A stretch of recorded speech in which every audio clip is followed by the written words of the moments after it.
If you want to continue to follow our adventure, click subscribe.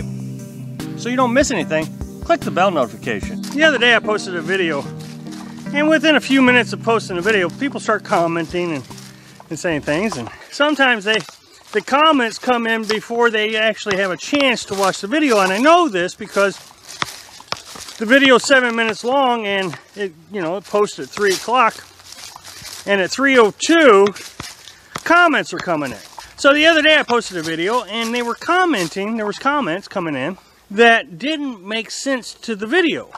I didn't understand where the comments were coming from. And what it was I'd said something in the very beginning of the video that really didn't have that much to do with the video. The conclusion of the video would have answered all their questions and comments that was being posted. And it got me to thinking, folks are not watching the videos before they've made a conclusion about what the video is about. And it happens a lot. I mean, it just happened the other day with the four-wheel drive is dangerous video I made. And this is important for several reasons. One, I had to take a team building course. Me and my team, I was a manager of an organization, a production manager, and communication is very important. The very first step they took in a team building course was all of us would stand in a long line. One person would say something right in someone's ear, and then it would be whispered down all the way down the line. Maybe the person at the beginning of the line said, "I want a vanilla ice cream," and the person at the end of the line repeats back, "I hate chocolate milk." And it was very consistent, the communication breakdown. So, and it happens within the first couple of people. It starts breaking down right away. They had us listen to a recording of a busy restaurant. Everybody's talking blah, blah, blah, blah, blah, blah, blah, blah, blah, and that's all you could hear is blah, blah, blah, blah, blah, blah, blah. When they said, try to pick out a conversation. And I was trying to be smart, so I really closed my eyes and focused, and I heard a conversation. Well, a lot of other people were saying, "Oh, I couldn't hear anything. Just chatter and noise." And I said, "Okay, I heard this conversation," and I started telling them what it was. And she said, "Yeah, but that wasn't the important conversation. There was many conversations going on. Your brain can only pick up one of them." Second reason I think this is important is if you're coming out here to live this lifestyle, you have a huge advantage over someone who doesn't watch YouTube. You're getting first-hand experience from an actual nomad. Myself, other YouTubers, nomad YouTubers. I've said in other videos that you got to really do your research. And this YouTuber doesn't really present you with good information, kind of bad information. I've pointed out several YouTubers that do this. And I'm told that it's none of my business to point these out because everybody has to do their own research and they're going to learn. But if we're not listening to the video, then we're not learning. So, to bring us back to some of the videos that I was really concerned about. In the four-wheel drive video, I said that four-wheel drives, I said in the title, four-wheel drives are dangerous to RV living. Very dangerous. And I gave examples. Why? We were in the grasslands. We were on top of the hill. Not stuck because we stayed put. We didn't move. But four-wheeler after four-wheeler after four-wheeler tried to come up that hill and got stuck one after another after another. And so the tow trucks would have to come out and pull them out.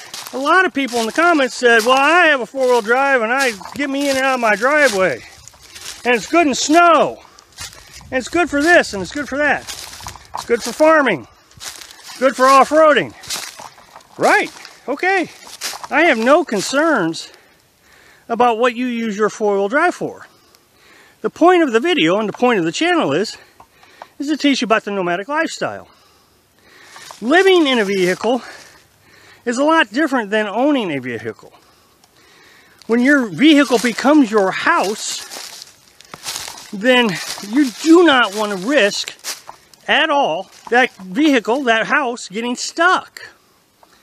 Because once it becomes stuck, you have no place to live.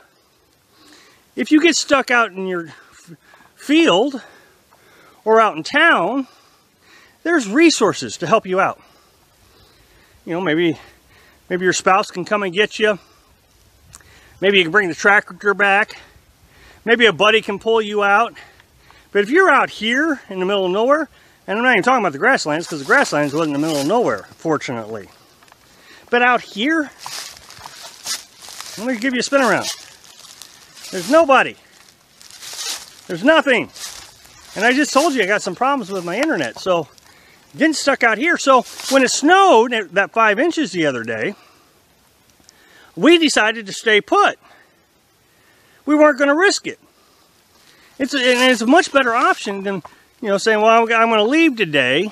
So folks were commenting, stating that I was incorrect about four-wheel drives. Four-wheel drives are a better, superior vehicle. Perhaps in your current life, they are a better vehicle. I'm not suggesting they're not. You may need a vehicle like that.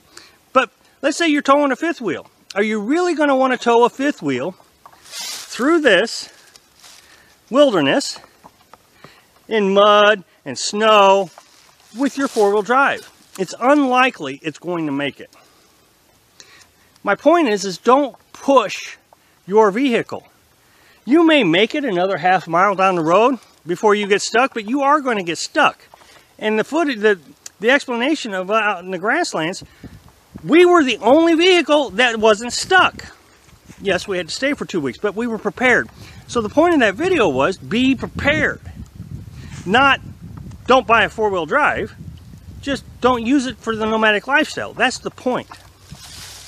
Another one I get a lot of is my budget. People seem to think that I should talk about insurance. One of the first 2 rules in my budget videos, I say I don't talk about insurance because it becomes a political conversation. And it's almost like they don't even hear it.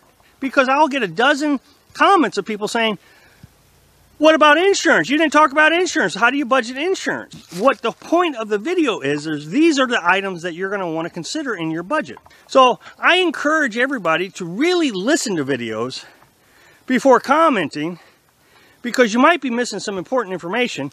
Thanks for watching. Click like if you like the video, and happy travels.